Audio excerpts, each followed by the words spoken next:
So I'm here to give the same talk I've given for 10 years. I don't think I'm going to get away with the same bad joke I've made every year about saying that I have to read all of these papers every year, but the good news is there are actually less papers about food allergy now than there used to be. We've sort of peaked. So in 2015, it looked like an inexorable rise upwards that had been going on for 15 years or so, but actually it's now coming down a little bit, so that little bit easier. I always have an extremely stressful day on these events because, of course, I have to worry all day that somebody else is going to steal my thunder and go big on one of the 5 papers I'm going to talk about. I think I've got away with it.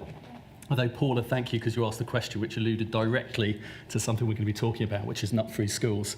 So there's 5 areas that I'm going to touch on today. The first is just to talk a little bit about some new data from the most robust studies that are being done around the prevalence of food allergy.